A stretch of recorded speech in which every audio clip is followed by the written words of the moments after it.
And that should be better. There we go. Good afternoon. How is everybody doing? Apologies for that. I was talking and my microphone, for some reason, it put onto different settings. So, welcome. I was just saying that, for some reason, this changing weather the last week has made me feel a little bit kind of run down at the moment. I don't know whether it's... I haven't really done much this week, to be quite honest. I've done a lot of writing, but that's about it. So, plan for today is we're doing chapter 8. And chapter 8 is basically the aftermath of the fight that we wrote yesterday. So I'm going to jump into the live scene so I can wave at you. There I am. Hello. Good afternoon, everybody. How are we doing? So, the thing that's been really helpful to me, and like a little tip for you guys, so if you remember at the end of yesterday's session, I just wrote a ton of little notes to myself. And I may ignore those notes, I may not, but it literally, it's going to help me ease myself into the writing. So, if you remember yesterday, they'd had the fight with the ant creatures, and their arms, you know, they got their like extra limb that came over their arm, and they could beat up the ants with. So now what we're doing is that basically at the end of it, one of them started to disintegrate. So I've put a note here. MacArthur works out why Marley and Co. And basically, why Marley and Co. what? Basically works out what's going on. We've got a bit of, this is going to be an information chapter. There's a lot we've got to impart, and we've got to try and do it in a way that doesn't feel info-dumpy.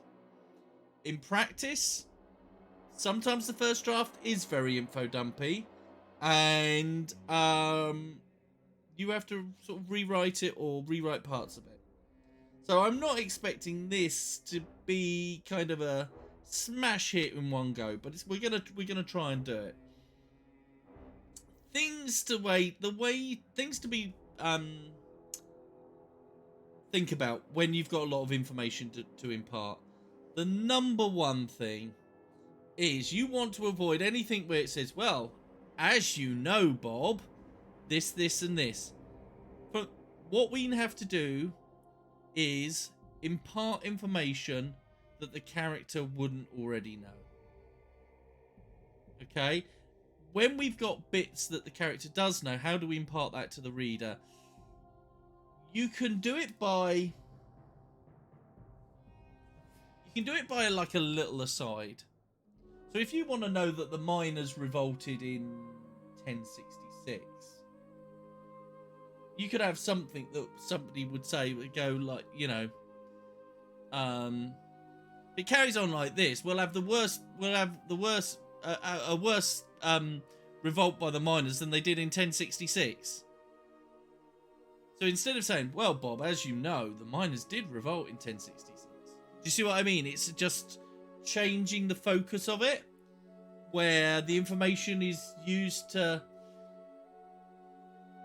The information isn't being the subject of what we're trying to write. So it isn't, as you know, Bob, the miners had a strike in 1066. What we're instead doing is we're using it as kind of backup material for the conversation. So it's like, well, you know, this could be the worst. This will be a worse. We'll have a revolution. It'll be worse than the miners' strike of 1066. You know, boom.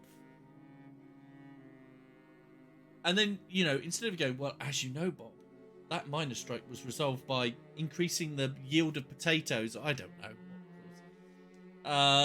It could be something along the lines of, Bob, we're not gonna, if it does, we're not gonna solve it by just increasing the potato yield.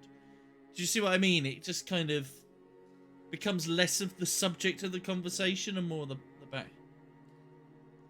So,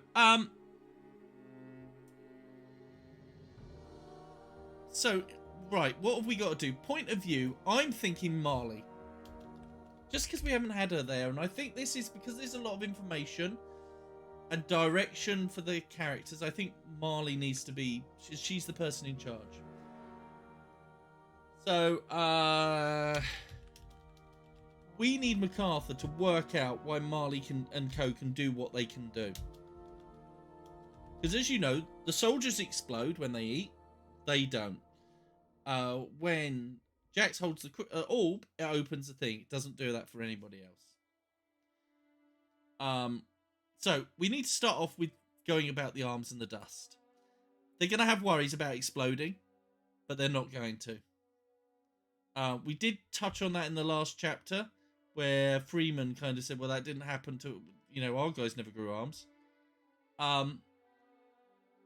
We've got to kind of get to the angle we need to get to is that because they touched the outside crystal, that's what's given them their powers, not the orb. The crystal's now exploded, so nobody can go to the thing for it. So that's what MacArthur works out. Well, perhaps it was that. There's going to be a suggestion to try again, and he's going to say, no, not in the throne room, because we don't want those creatures coming out here. And also, what are they going to do with this room now? More ants. I kind of like the idea that the throne room can't be used anymore. It needs to be sealed up. Repeat of eating. Do they say, well, okay, let's see if we can repeat this. Do you grow an arm again? Who would do that? Drummond's the most likely someone to say, oh, because I think he would secretly like that power. Having the power. We need Quentin to see this as a potential for riches and come up with a plan of action. Right? And the plan of action is they're going to launch an expedition and kind of...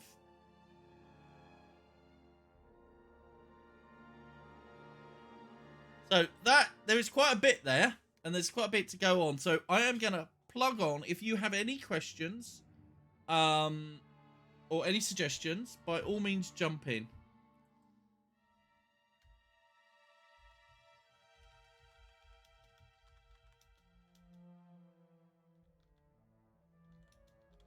I'm going to use the word mutant. Might not be the best word to use, but I'm going to use it so that I can start using it going forward.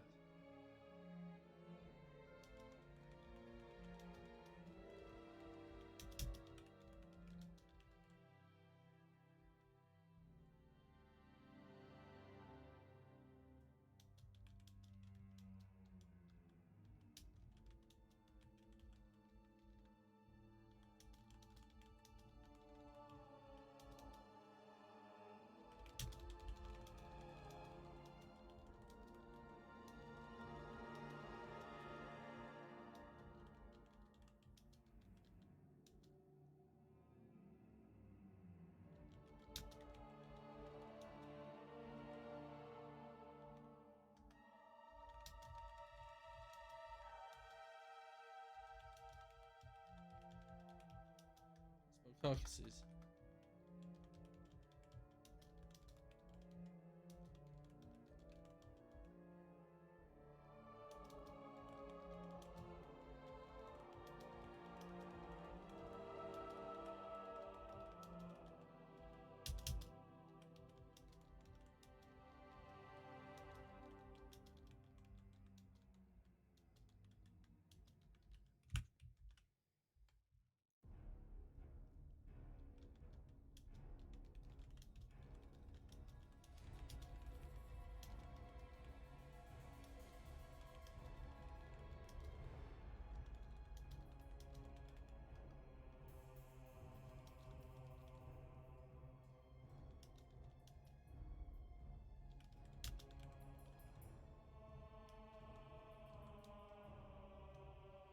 Oh, it's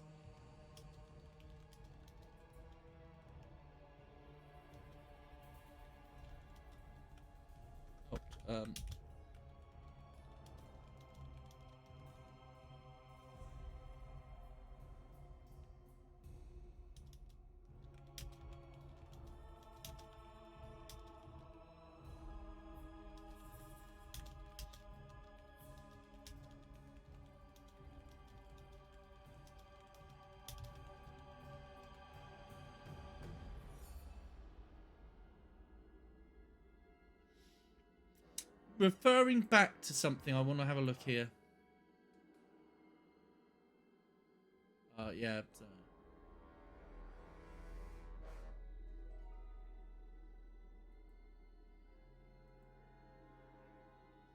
So what I'm thinking here is that Quentin would want to quit his deal, but we've already kind of tackled that.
So there were gems in there. So Quentin's kind of the Quentin riches I'm setting up here.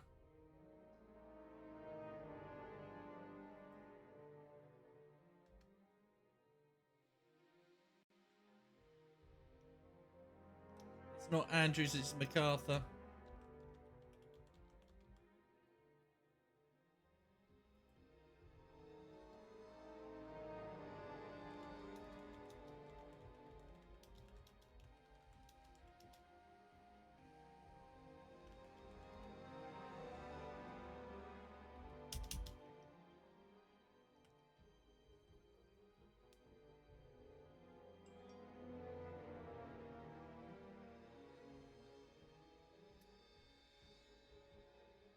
So there we go. I've got a little spurt on. I got to do 220 words. That's good. Sometimes you just need to go with the flow. So, okay, so we set that up.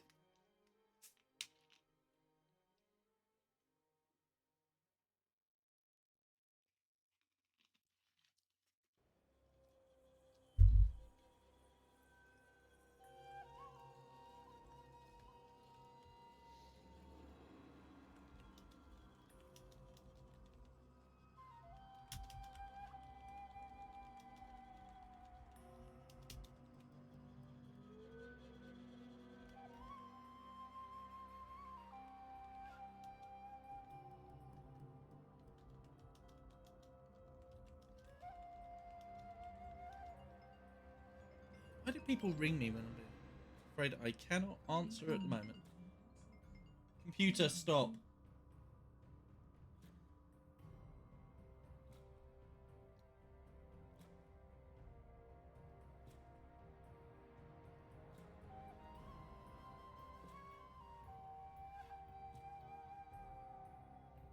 The orb as well, MacArthur continued. Why does it tear reality?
Use the word talent instead of ability.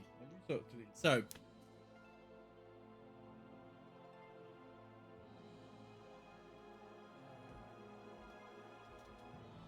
need to know if this is something limited to Jackson or whether you all have the talent.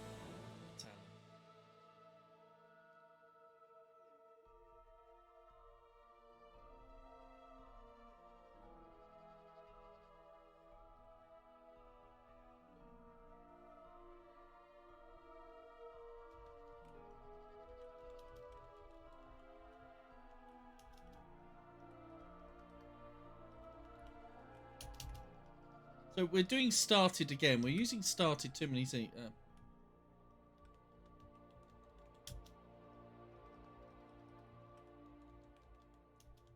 might change this. Yeah, I don't want started because I use it there. It's an unusual.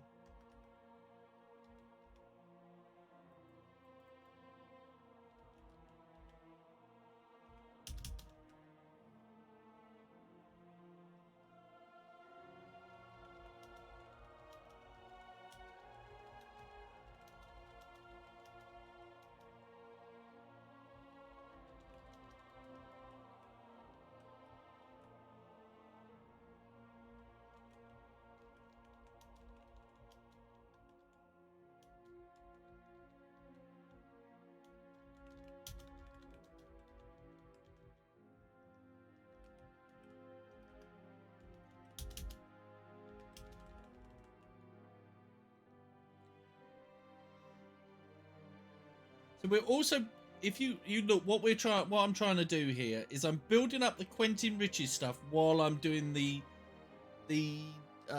information dumps a little bit as well here.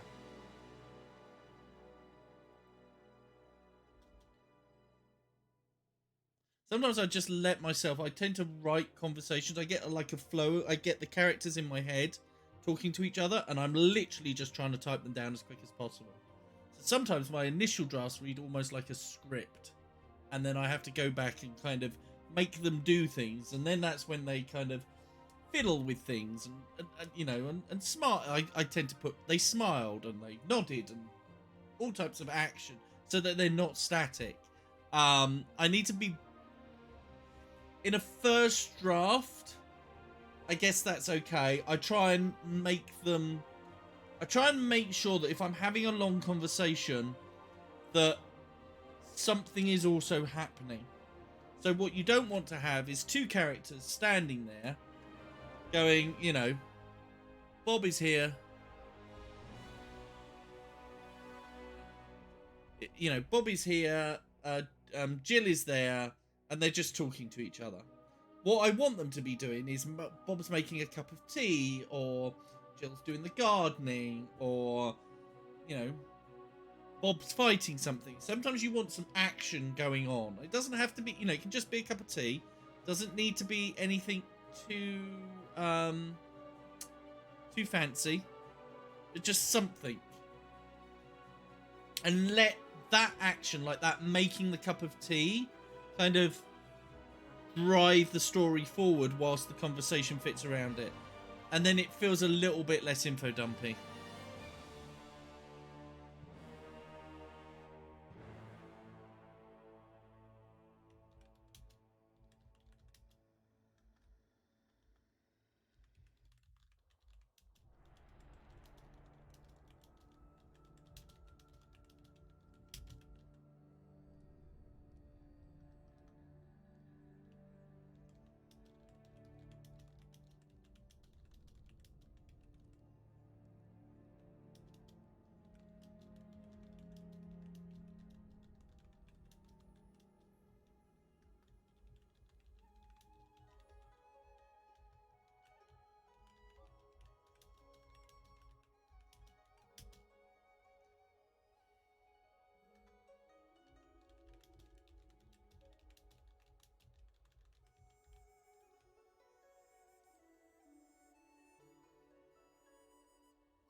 Soldiers.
You don't want our people going hungry, Minter.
So literally, like, she's bargaining with him now. Of course, she said to her father, that relies on Jackson here opening the tears.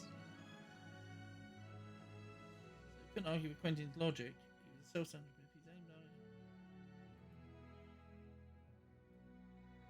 at... Let's change that from that.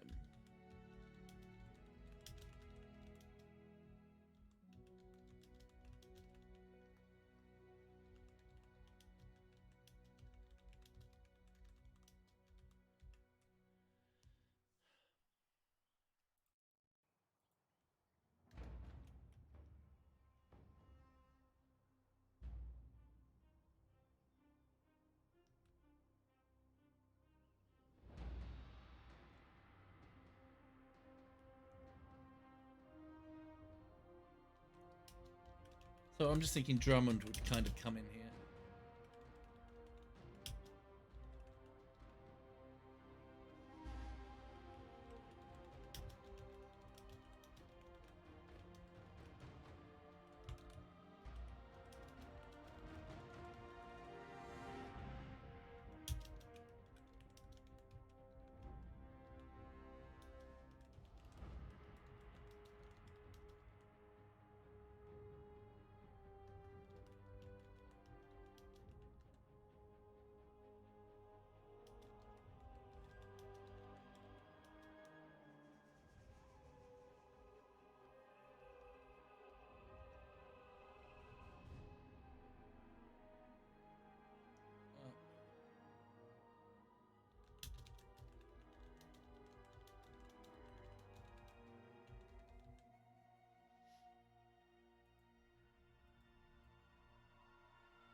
I'm just thinking a way to phrase this.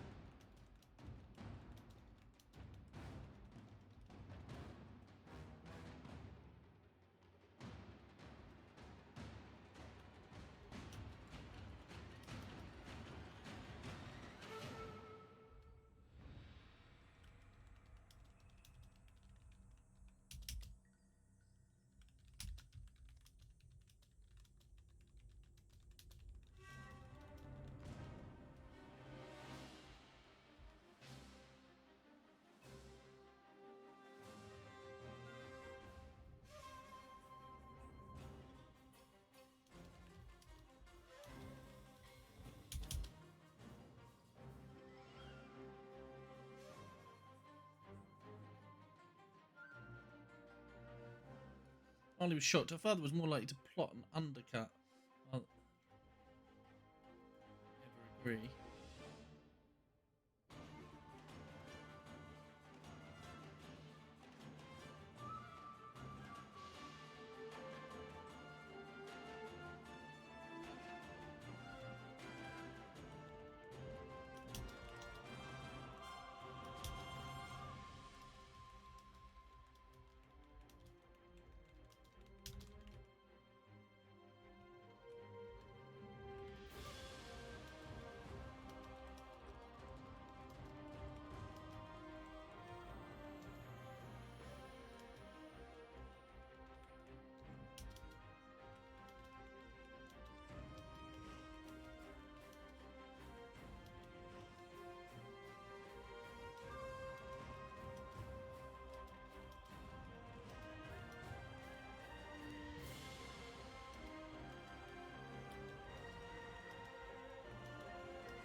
I'm trying to get into it, and I think I'm attacking it from two different ways. And I think if I was editing this, I would kind of maybe fix it into one.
Okay, so some of this is potentially a little bit crap because I'm going in a. I'm weaving my way through.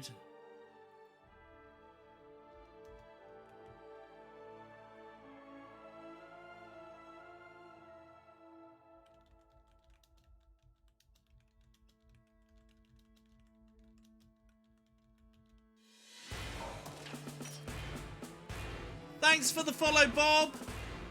Thank you, thank you. But hello, Bob. How are you? Something must have happened.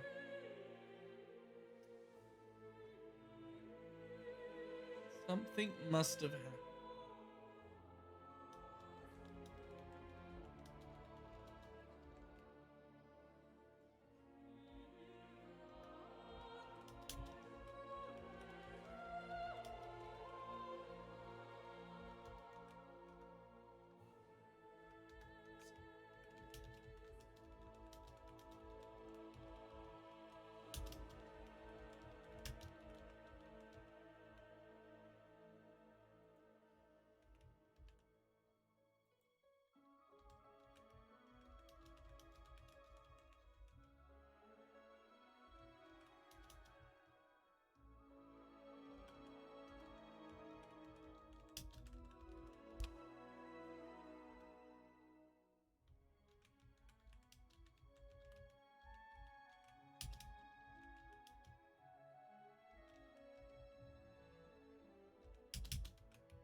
You got started writing your book again. Oh, great, Bob. What are you writing?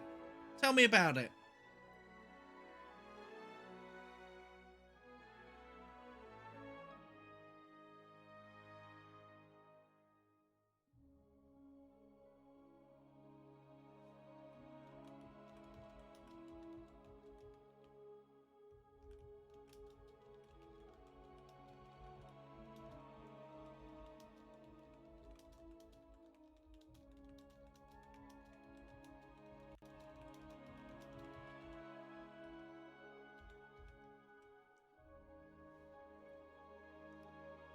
Let me give you the back of book summary. I can copy paste it. Okay, yeah, go for it.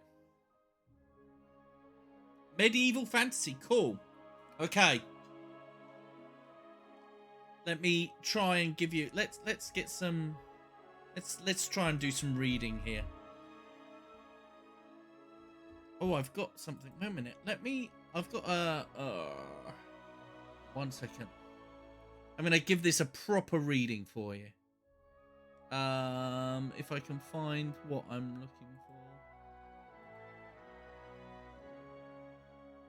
There we go. I'm going to my settings.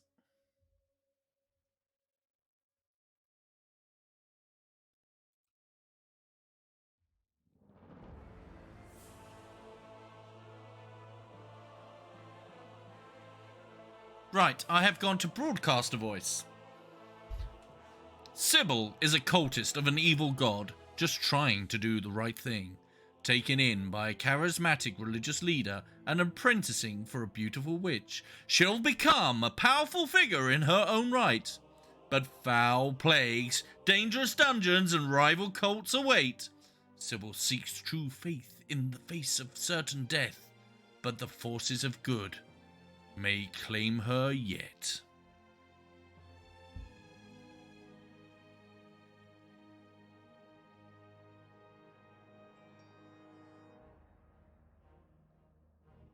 And now I can't find out how to turn this off.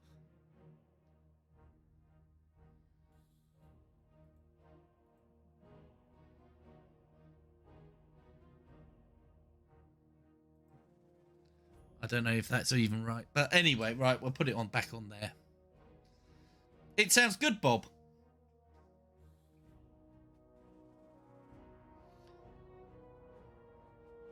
So, a really good thing, like if you're writing like blurb for the back, and this, I like the blurb on the back.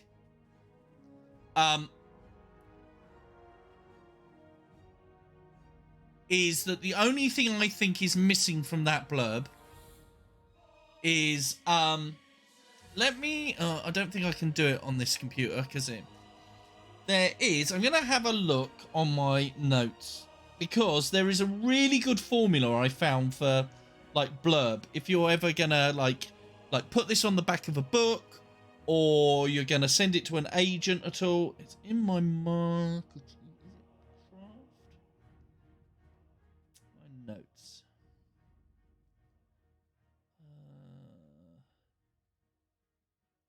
Outlines. No, that's about book structure.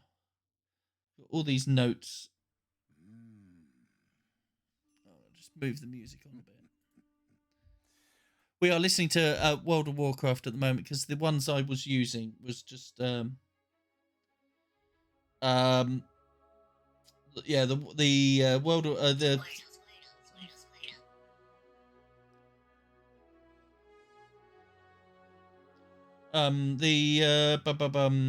music I was using, it just kept getting blocked off, so Warcraft doesn't. It's must be under craft. Scenes, villain sequels, tags, trades, template. Is it there?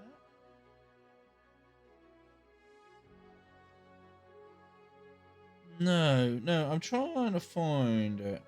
I really need to sort my notes out. So anyway, I can't find it, but I'll tell you what it is that there needs to be an inciting action. So I like this. Sybil is a cultist of an evil god, just trying to do the wrong thing. The right thing. Wrong thing? Maybe wrong.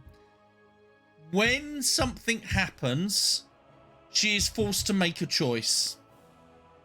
Okay. So you've got to have what's known as an inciting action. So it's not changing the story at all. It's just how you present it. So you got. I like the first line. Sybil is a cultist of an evil god, just trying to do the right thing. When she is taken in by charismatic religious leaders, or when she is apprenticed for a thing, a beautiful witch,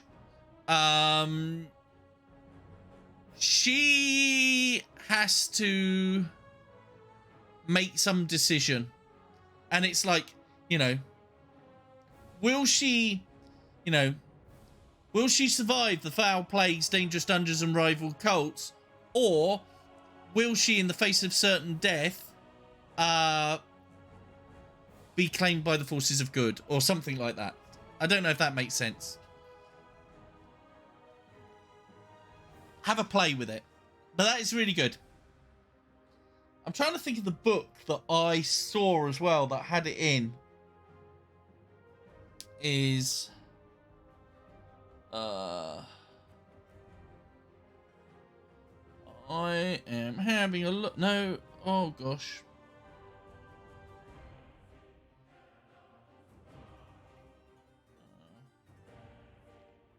I think it's,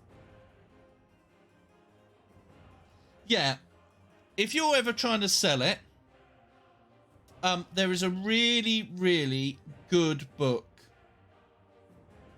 for like doing pitches and blurbs, and it's called Gotta Read It, Gotta, Gotta Read It, by Libby Hawker, and I really, really recommend that, because I used that to do my agent pitch, and it got me my agent. It's usually pretty cheap. It's like a couple of pounds. I can't see how much it is because I've already bought it. I paid $2.98 for it, so it's like that. But yeah, I really recommend that book.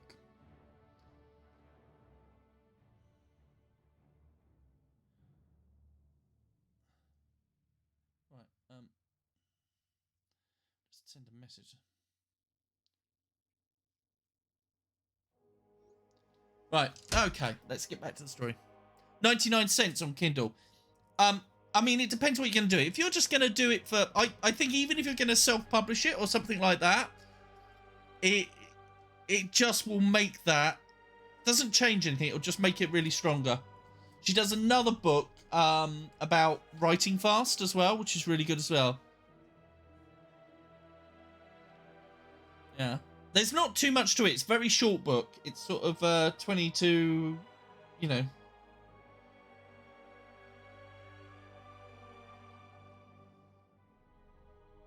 But it's worth it for the knowledge that it imparts, because it just gives you this formula.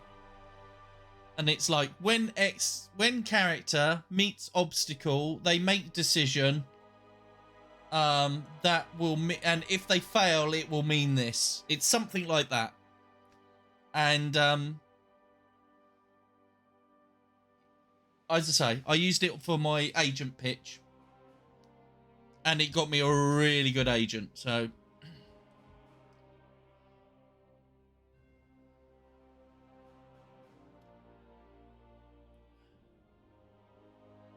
with the crystal, right? Okay, so I'm getting my head back in the game there. The crystal, said Jax. It exploded, remember? What crystal? Quentin asked, still trying to pull one of the gems from the cave wall. So like I said earlier, like, I'm giving Quentin, he's trying to do something. He's just trying to get a gem out the wall,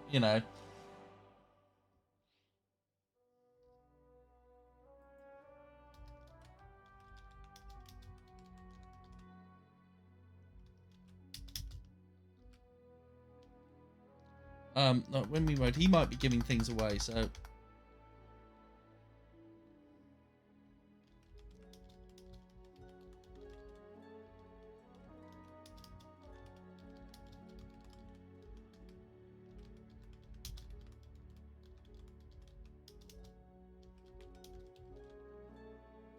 wasn't quite sure.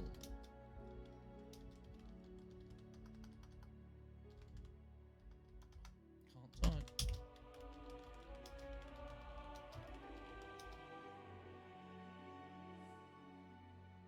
type. She wasn't quite sure she wanted Quentin knowing about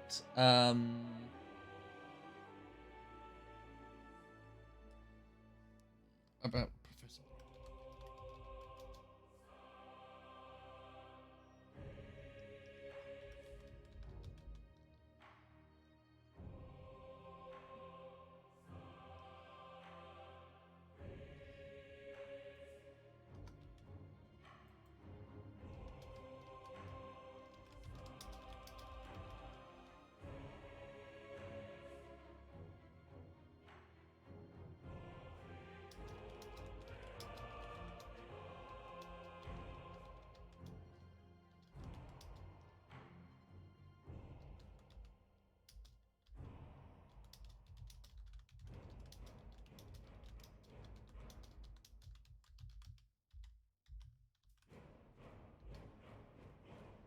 I'm still not sure whether I like the idea that it was originally formed with Crystal.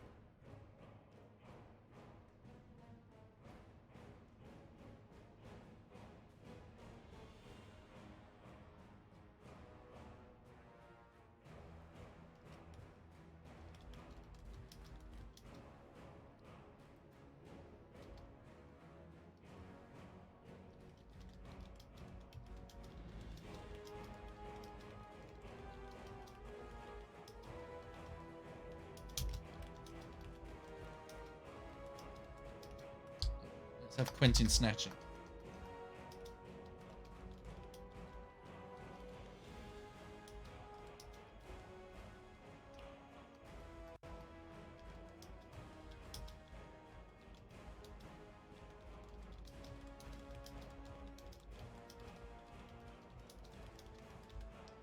I need to go back in a little bit and go back and just see whether it was actual. I did write gem. I wouldn't really normally worry about it if I was like a first draft, because I would like, oh, if this is now gems and I said it was gold, I will change it going forward, you know, when I come to revision. I used to make a point of going, oh no, if it was like a vein of gold and I've now made it a gem, then I would go, oh, I need to go back and rewrite that scene, and I would rewrite it from scratch. Now what I do is I just write it, and then when you come to revise it, just change the lines that talk about veins of gold and turn them into sparkly gems. But I think we wrote something about something sparkling, so I think there are gems there. Someone came into the... So, like, this is literally all doing this. Something is happening as they're discussing.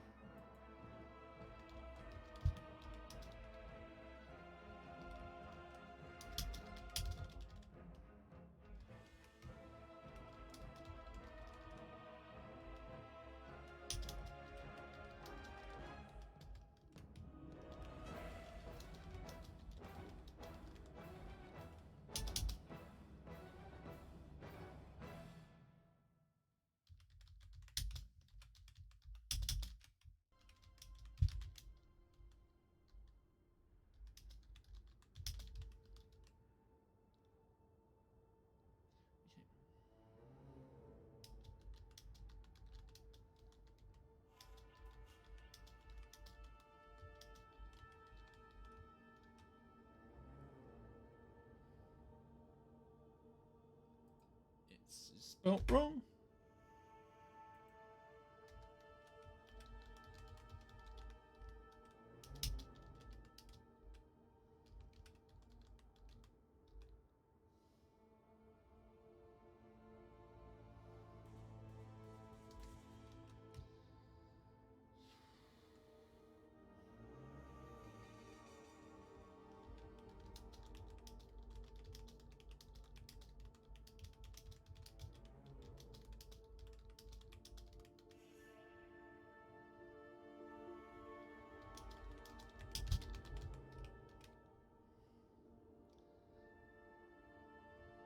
So we're kind of like doing this here. So this with the...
You wouldn't say do an experiment. Then we need to...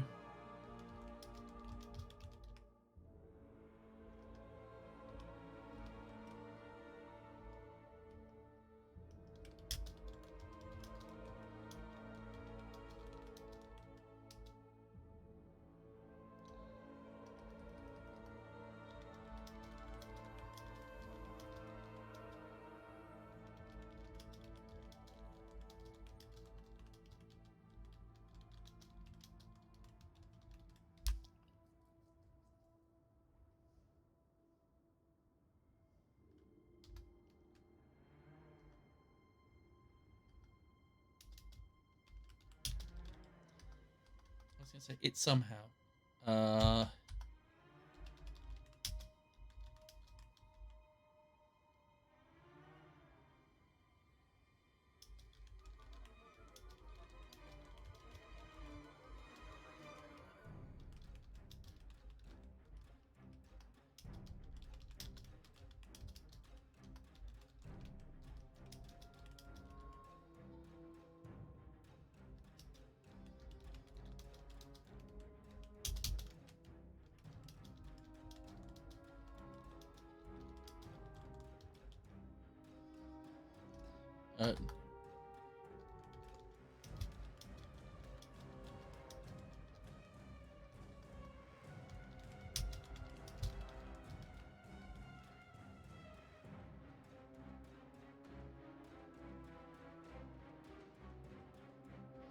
I also need to put... I'm thinking I need to put something is...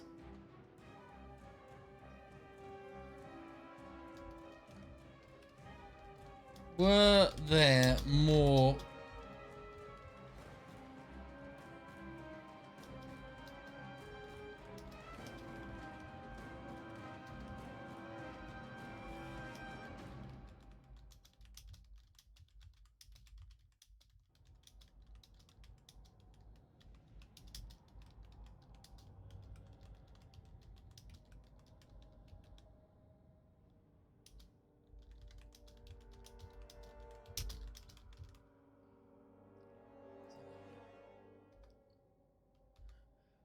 Marley couldn't be sure what else was in the box.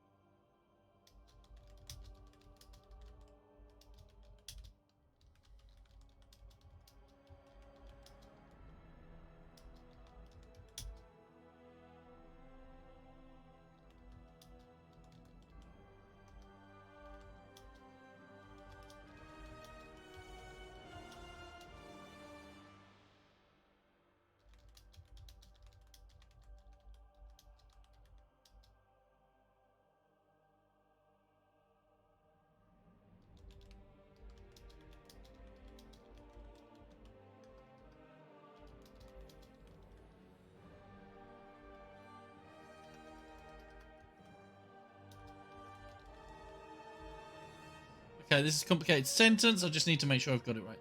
But if there were more, and Quentin was able to give his troops the same talents as her and her group, then they'd be no benefit to him.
The rest of you do the same, MacArthur Arson. So, there we go. We've kind of gone back, put some stuff in there. If you remember, the last couple of days we've been layering story. We don't... Not so much doing that today.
So Drummond steps forward. Like we said, the original plan, Drum.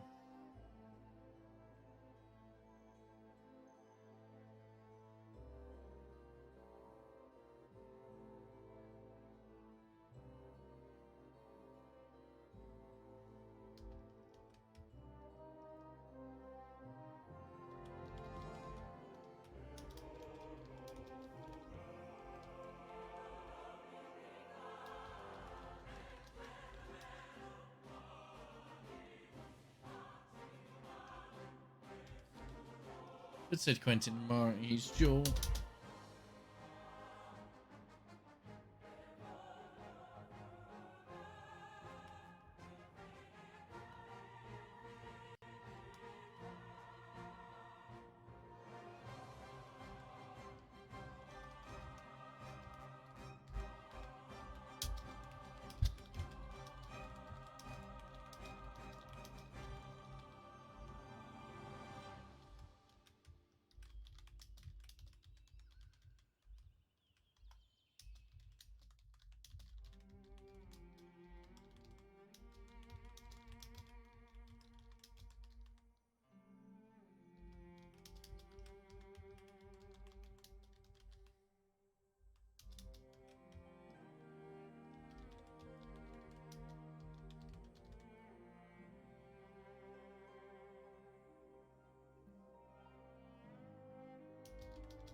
So there is a temptation here.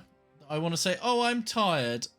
And like, sometimes it's very easy, and I can fall into this as well, to kind of go, right, let's all go to bed then, and we'll start tomorrow. Good night, good night, good night, and end this chapter there. And I think there's more to put in this chapter, but I think this is like the length, you know, it's no... I need to end this chapter here and then just kind of fill in the gaps.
So yeah, so instead of doing the kind of like, good night, well, let's all go to bed, I've done the Marley's felt uneasy, she's made a deal, she's not sure she's made it right. So what I'm looking to do, do back and do now is, and I might have done this in a second draft, but I'm doing this here because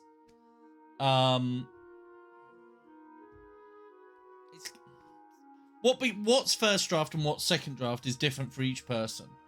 So, what I tend to do is I just want a kind of good shape to the story. And I feel the shape to the story is Marley and that deal with the devil. Okay, so I'm going to read through it all. And then we're going to probably put some bits in to kind of bring Marley out. Because I've been really concentrating on trying to get all these little bits here in. Plus make it not feel like it's massive info dump. So I'm going to read it aloud.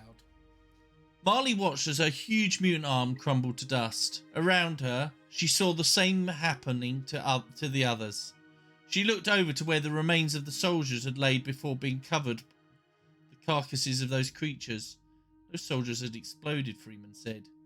Was that what had happened to them now?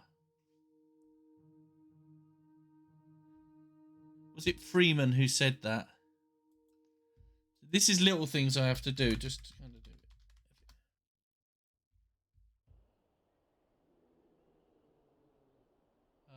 It's not in that chapter, it's that one.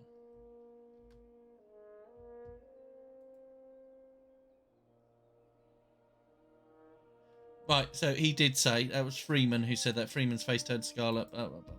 Good. Just a little bit of a fact check.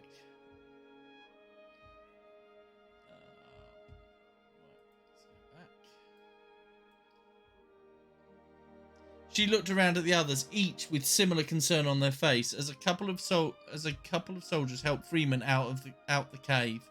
He looked in a bad way, covered in ichor and blood, but at least he was alive. Out the cave. I'm not saying sit out the cave, out the audience room.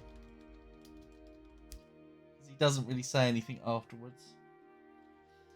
Quentin, still cowering behind his throne, was watching them intently. Now they'd lost those extra limbs, Marley and her friends were not quite the threat that they were a few minutes ago. Would he change his mind again and have them seized?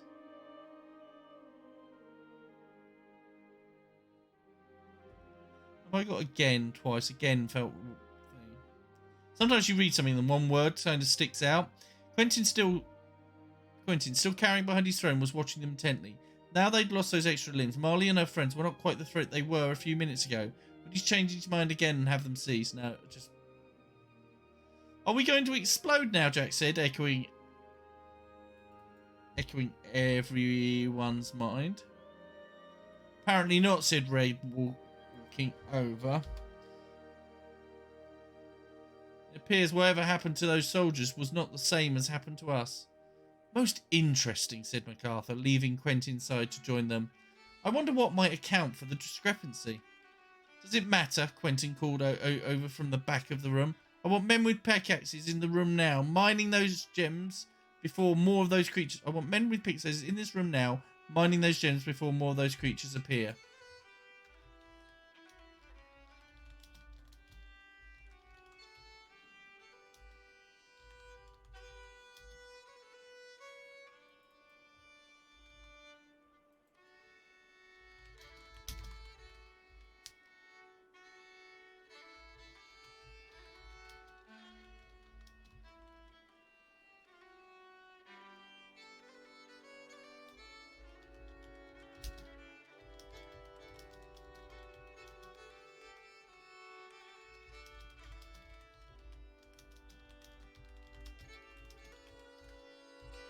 This seems like it's a plot point, but it's not. It's just literally a character point. Bring some buckets of water to clear up this mess, he called after them. I just need to logistically, so that the pickaxe needs to come back. Somebody needs to leave to go get it, so...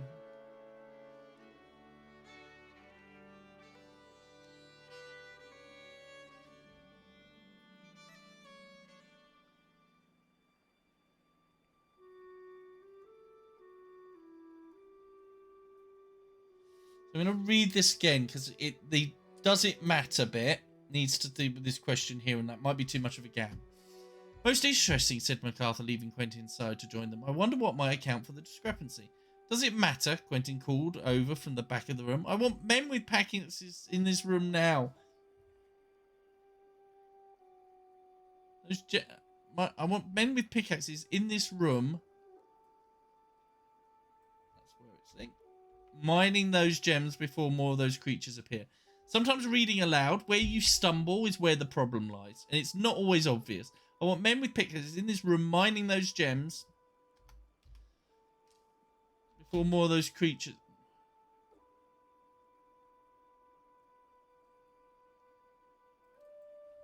Got double gems as well. Mining gems before more of those creatures appear. Did we have gems as well? Again, fact checking exercise. Filled with gems. There we go. We've said gems. We can say that. That's good.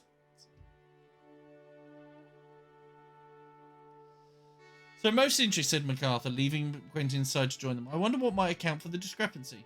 Does it matter? Quentin called over from the back of the chair. I want men with pickaxes in this room, mining gems before more of those creatures appear. A couple of soldiers hurried out the room. And bring some buckets of water to clear up this mess, he called after them.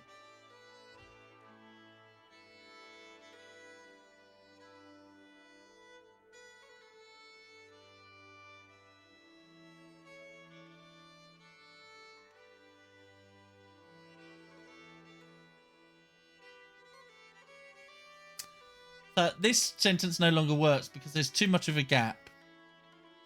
Does it matter?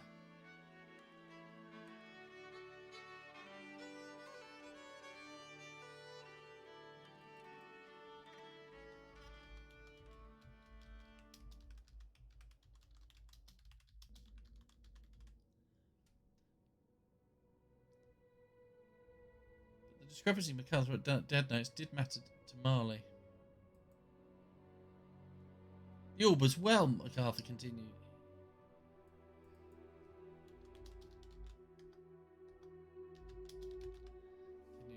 Why does it tear reality when young Jackson here touches it, and not when anyone else does? I wonder, said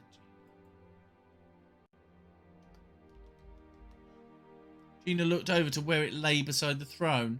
She started over towards it, but Drummond stopped her. I just wanted to see, she started. We've had enough tears in the world for one day, Drummond said.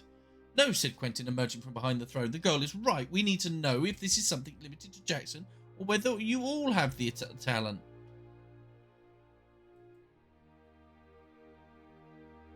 My lad, MacArthur said, who knows what else could come out of another tear? Who knows what riches they might possess, he replied. He carefully stepped over the bodies of the ants to reach the edge of the cave. He reached in and touched the sparkling walls. This, he said, would solve all our worries. But your soldiers, said Red, they're not equipped to tackle what may lurk beyond. With this fortune, I could not only properly equip them, but afford a proper army.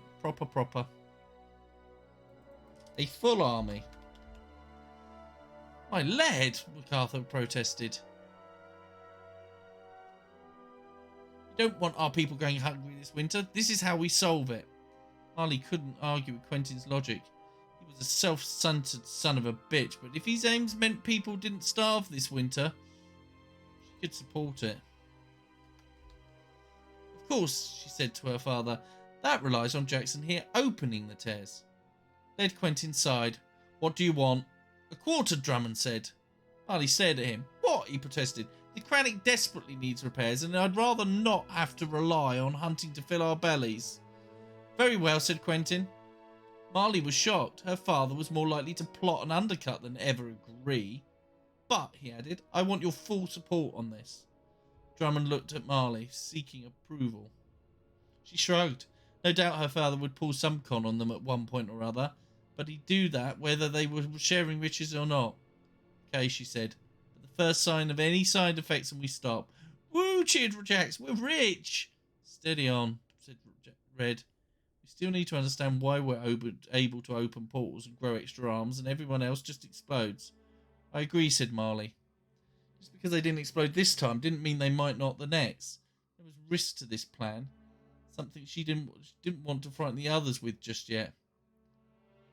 Something must have happened before the troops found you, MacArthur said. We went into the portal, suggested Gina. So did the troops, MacArthur replied. The crystal, said Jax. It exploded, remember? What crystal? Quentin asked, still trying to pull one of the gems from the cave wall. When we searched, Jack started. Marley interrupted. She wasn't quite sure she wanted Quentin knowing about Professor Brennan.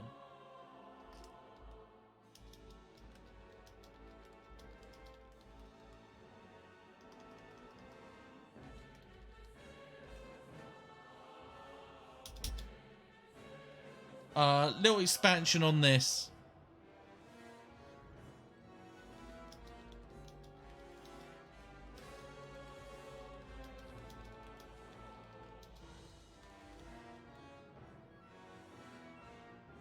She had her own question for you.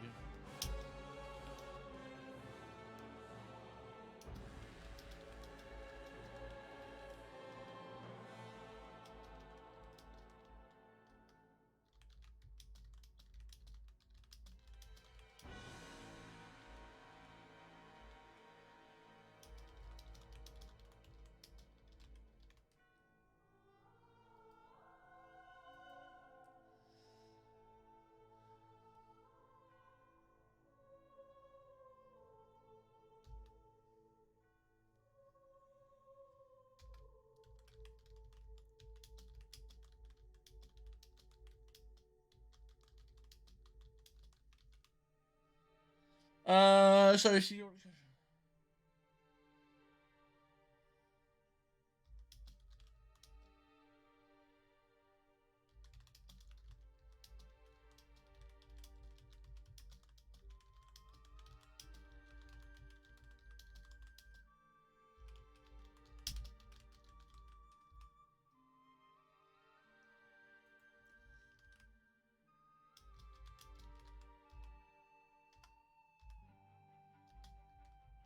What he means, she said, is that when we found the orb, it was encased. Am I spelling that right? Encased by some form of crystal.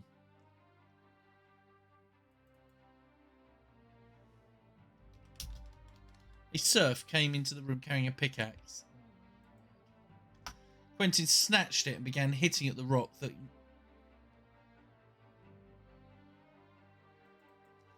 Using encased twice, held surrounded.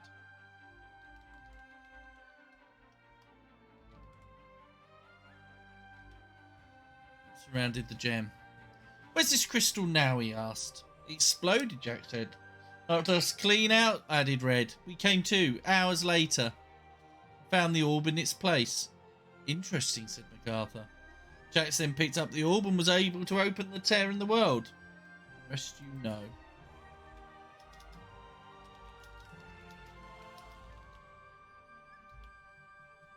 Were there more crystals or just the one? Marley couldn't be sure what else was in the box. Only Professor Brennan might have an idea of that. But if there were more and Quentin was able to give his troops the same talents as her and her group, then they'd be of no benefit to him anymore. And knowing Quentin far too well, they'd be double-crossed for sure. It was the only one, she said, hoping that no one would question how she could be so sure. Can the rest of you do the same? MacArthur asked. Did we ask that question?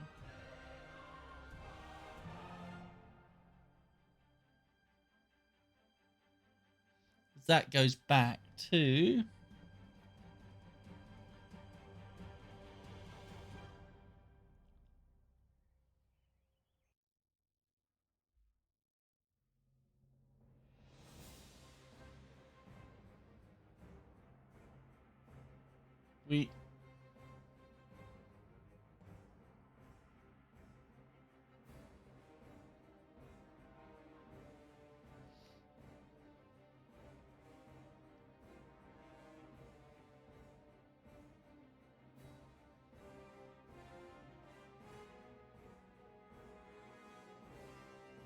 So we need to cut this bit out and then put it back in. So,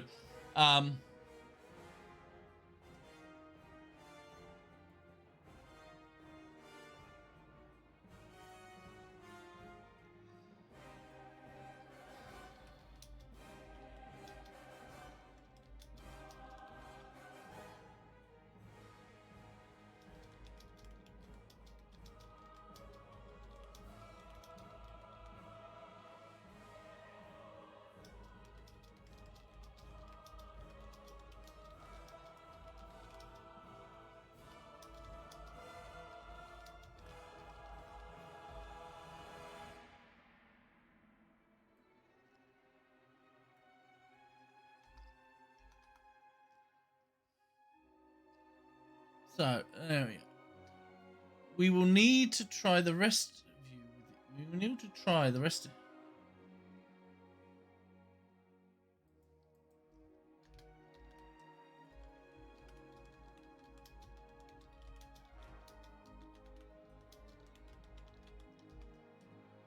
Arthur stroked his chin. This is like where, again, putting that action in.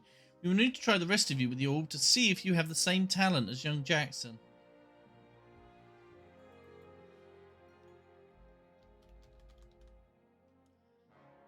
I still don't like that. It's in the wrong place. Quentin prized the gem from the rock and walked back into the room admiring his treasure. It looked more real brought into this world. It's alone will fetch a fortune, he said, holding it up. We need to open new tears and find what riches they contain.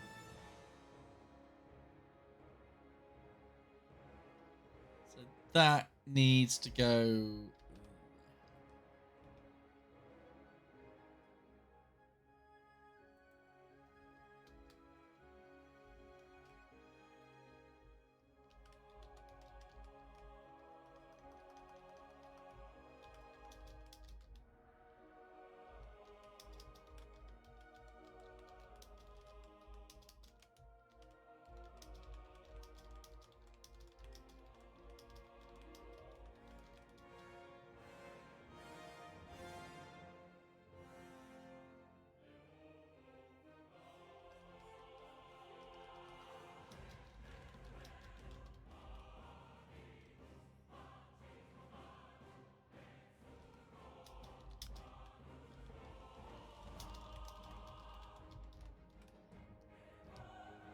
If we do, MacArthur said,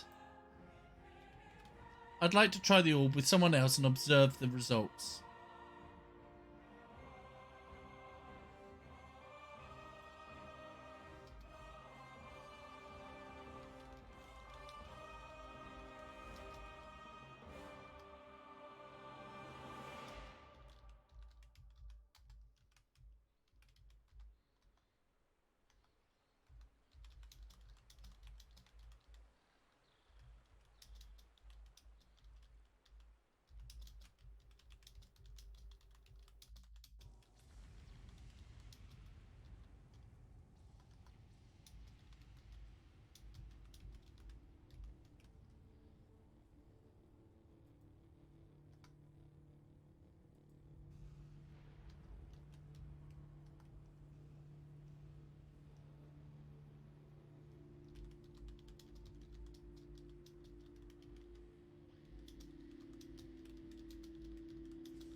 Could be dangerous.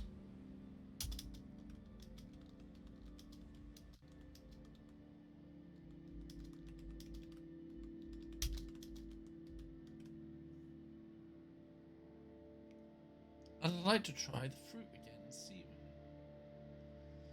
if they can... them to try the fruit again and see if they can repeat the mutation. Marley wasn't so sure about that. She was wary about the fruit. She was more wary about the fruit than she was the orb.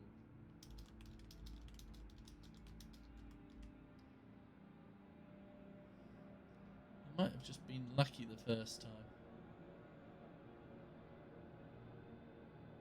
Sure, said Drummond. I'll try it, even if the others don't. Good, said Quentin, marring his jaw. We'll try again first thing in the morning. I'd advise that we try somewhere other than the audience room, MacArthur said. Somewhere closed, so that if something comes out, we can contain it. Molly felt uneasy. Had she agreed to an alliance that would help her little group, or had she involved them in something that was just going to spell trouble? As much as logic told her that being warm and well fed this winter was a priority, she couldn't help but feel this pact with Quentin was going to bite them all in the arse.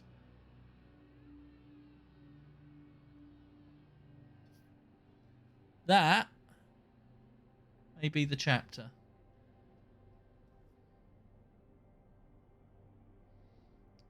We've had to cram quite a bit in there.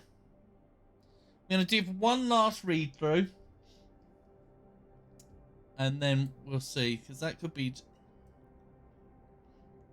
Marley watched as her huge mutant arm crumbled to dust. Around her, she saw the same happening to the others. She looked over to where the remains of the soldiers had laid before being covered by the carcasses of those creatures. Those soldiers had exploded, Freeman said. Was that what would happen to them now? I don't like the two those. She looked around at the others, each with similar concern on their face, as a couple of soldiers helped Freeman out the audience room. He looked in a bad way, covered in ichor and blood. At least he was alive. Quentin, still cowering behind his throne, was watching them intently. Now they'd lost those extra limbs, Marley and her friends were not quite the threat that they were a few minutes ago.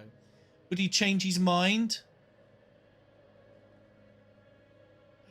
That again bothers me.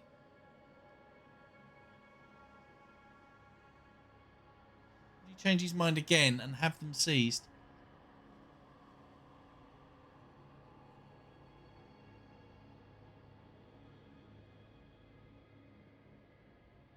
Don't know what it is. Something about that. Are we going to explode now? Jack said, echoing everyone's mind. Apparently not, said Red, walking over. It appears whatever happened to those soldiers was not the same as happened to us. Most interesting, said MacArthur, leaving Quentin's side to join them. I wonder what might account for the discrepancy. Does it matter? Quentin called over from the back of the room. I want men with pickaxes.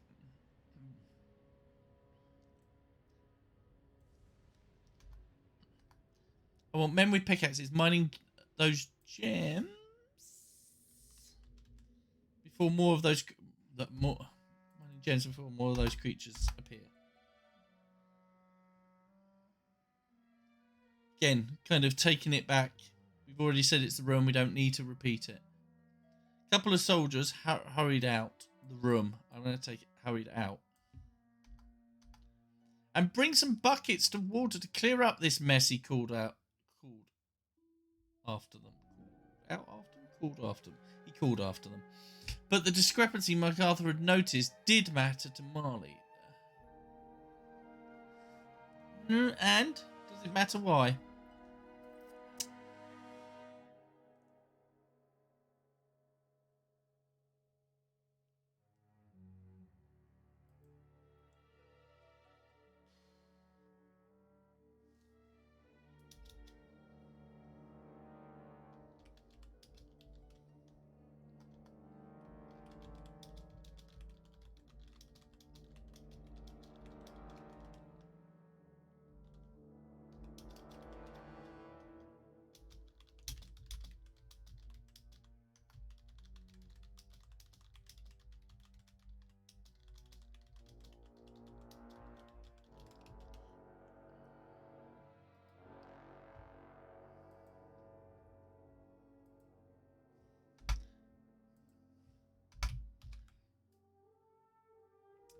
Okay, so what was happening to her and her friends?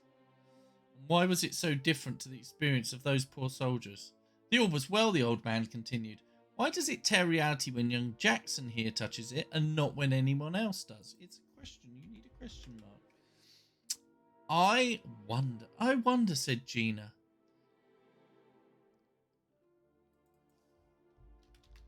She looked over to where the orb lay beside the throne. She started towards it, but Drummond stopped her. I just wanted to see, she started. There are enough tears in the world for one day, Drummond said. No, said Quentin, emerging from the throne. The girl is right. We need to know if this is something limited Jackson or whether you all have the talent. My lad, MacArthur said. Who knows what else could come out of another tear? Who knows what riches they might possess, he replied. He carefully stepped over the bodies of the ants to reach the edge of the cave.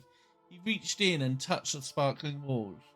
This, he said, could solve all our worries. But your soldiers, I said, Red, they're not equipped to tackle what may lurk beyond. May lurk.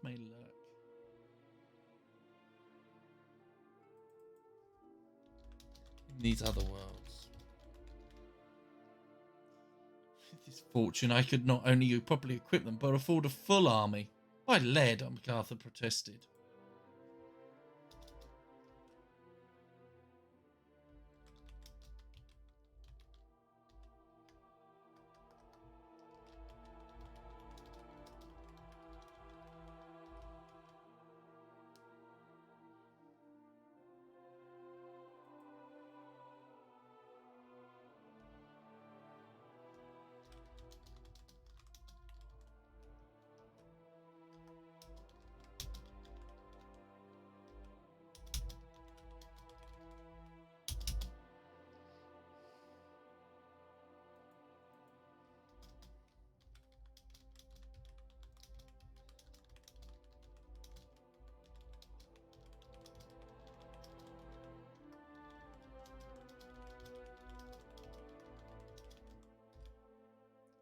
Not for up there, you idiot. In there. No, you don't want our people going hungry this winter. This is how we solve it. If we can't eat the food, we'll gather enough riches to be able to...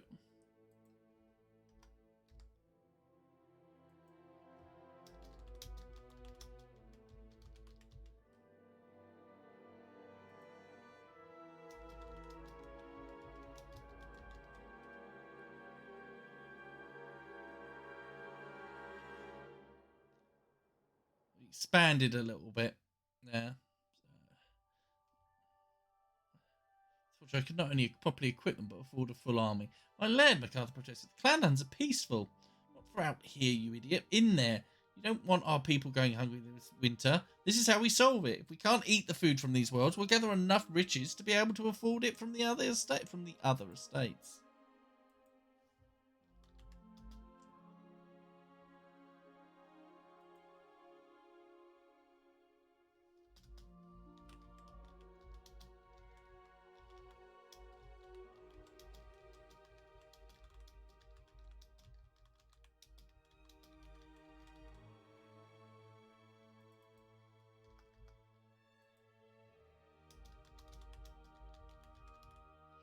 Just putting that because we did say that the other estates wouldn't have much food to spare. Heck, we'll ship it up from the south of the border if needed. Marley couldn't argue with Quentin's logic. He was a self-centered son of a bitch, but if his aims meant people didn't starve this winter, she could support it.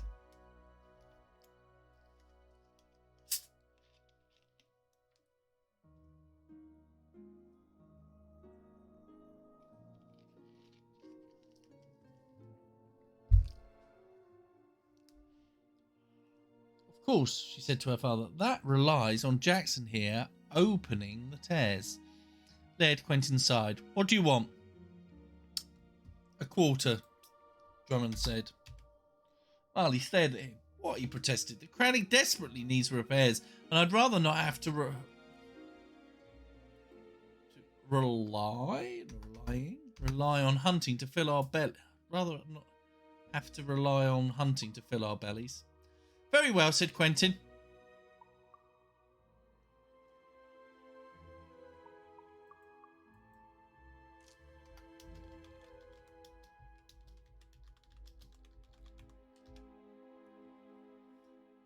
Maybe we don't need that.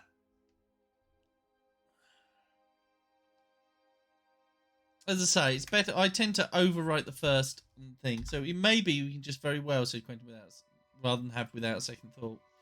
Marley was shocked. Her father was more likely to plot and undercut than ever agree.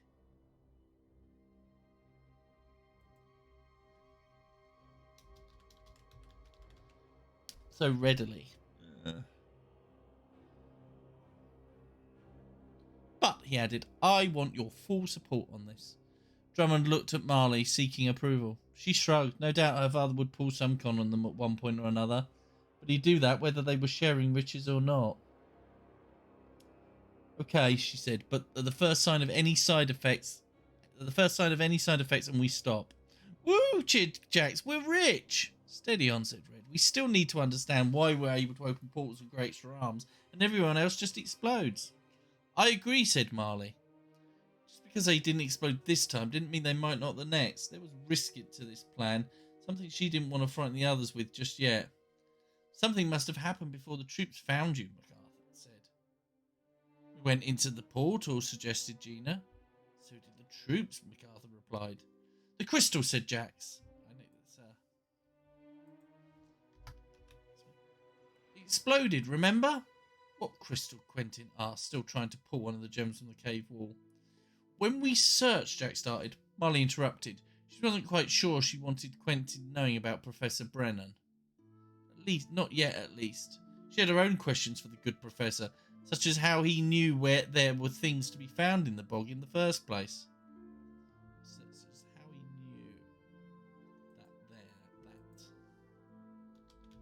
that there were things to be found in the bog in the first place.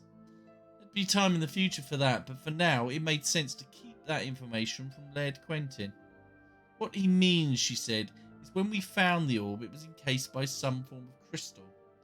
A serf came into the room carrying a pickaxe. Quentin snatched it and began hitting at the rock that surrounded the gem.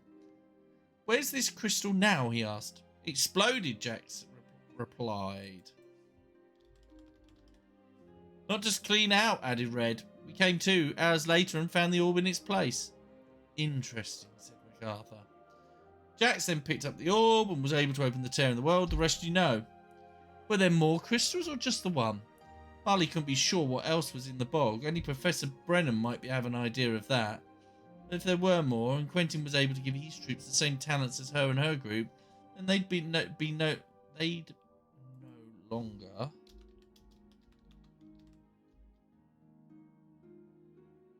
They'd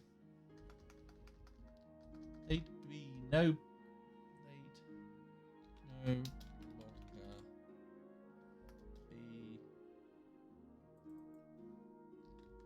of benefit to him anymore. And knowing Quentin far too well, then they'd be double crossed. They'd be double crossed for sure. Quentin prized the gem from the rock and walked back into the room, admiring his treasure. It looked more real, brought into this world. This alone will fetch a fortune, he said, holding it up. We need to open new tears and find what riches they contain. If we do, MacArthur said, I'd like to try the orb with someone else and observe the results. Quentin pointed at Gina. We'll try the girl, he said. She was the first to grow an arm. Marley went to speak, but Red beat her to it. No, he said. Could be dangerous. If anyone is to try, then I'll do it. And I'd like to try the fruit again.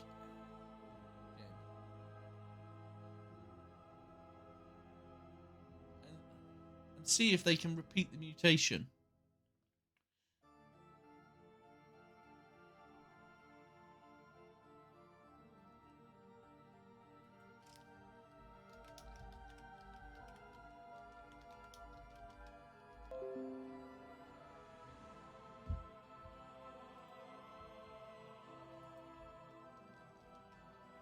Marley wasn't so sure about that.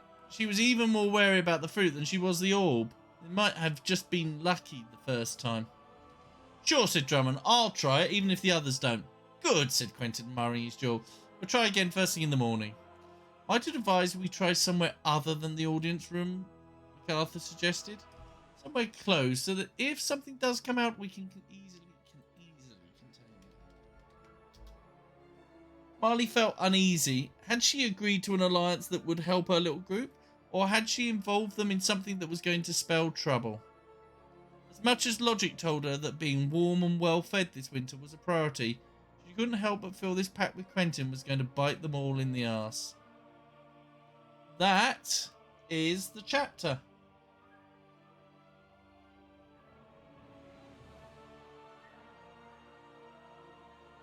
I think that's worked right. So let's making some notes for tomorrow.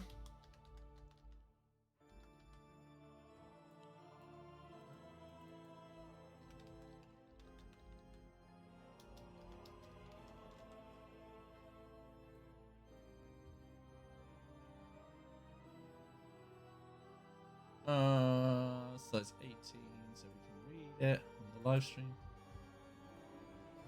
Drummond is going to have his fruit.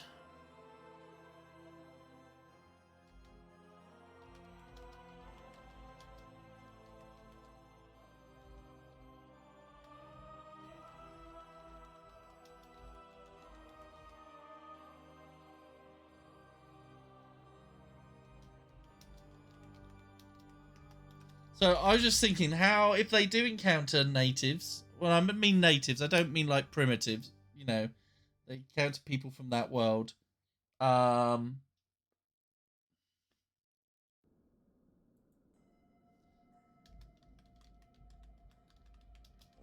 Let's do a steampunk world tomorrow, shall we? That'd be fun. I thought, how can you have all this language barriers? The truth is, if you remember when we did the planning, we said they all kind of all the colonies of this big advanced universe. Now, in reality, language changes. Old English and modern English are very, very different. But we're just gonna kind of ignore that. We'll throw some things in. Encountered natives speak English.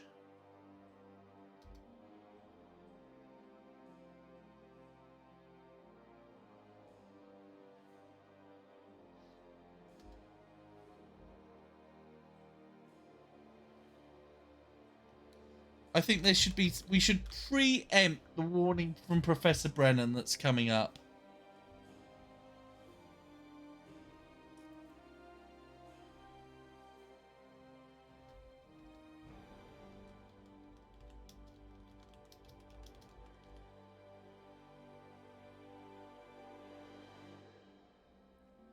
Steampunk world. Let's have a small outpost.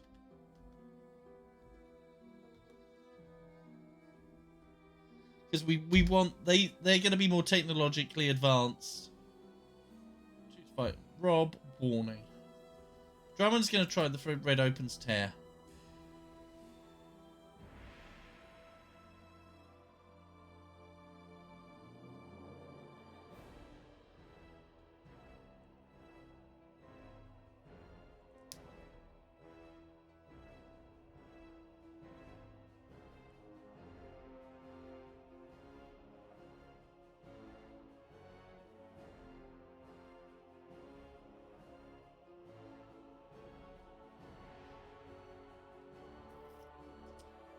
So I think that whose POV do we do is the question. It's going to be the Red or Drummond.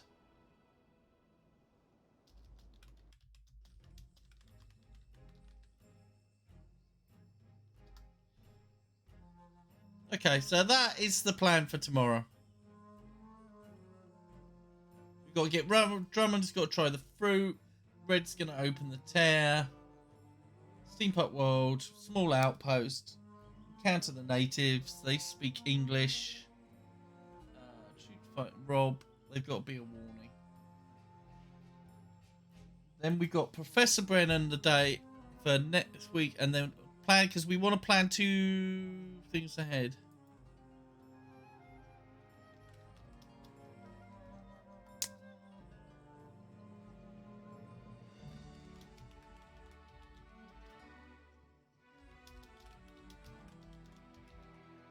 I think the chapter after Professor Brennan is going to be one where it's over a period of time and they're opening lots of portals.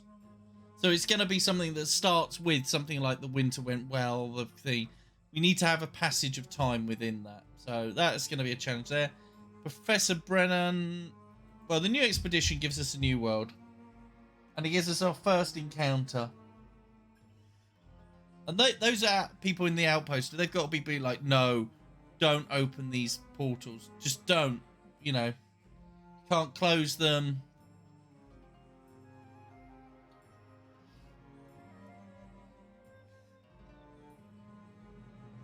Okay. So, right. With that said, I am going to end today's stream because we have done that chapter. We've got we have the next chapter, kind of an idea of what we're going to be doing, and we've also kind of got a viewpoint on the chapters going forward. So, what we are going to do is I'm going to leave it there. The story will be up hopefully tomorrow morning on the website. If you want to follow along or catch up. Otherwise, I will see you all. Tomorrow's the last, well, not the last. There will be a stream tomorrow. Then next week, I haven't decided which day. We're then going to be going to once a week. That was always the original plan. We'd have sort of 2 weeks of get the story going, like the first sort of, you know, 9 or 10 chapters. And then we would slip to a once a week cadence. So be aware of that. I don't know what day it's going to be. Might be early in the week. I might do Monday or Tuesday, and because then I've got another video project that will then be later in the week. So I will keep you updated. As soon as I know, I'll put it on my socials. So Have a great night, everybody. Thanks for joining. These chapters seem to be going faster, which is good. We're getting a little bit of momentum. Any suggestions, questions, as I say, hit me up on the socials and I'll gladly answer them. And I will see you all tomorrow. Take care. Have a great evening.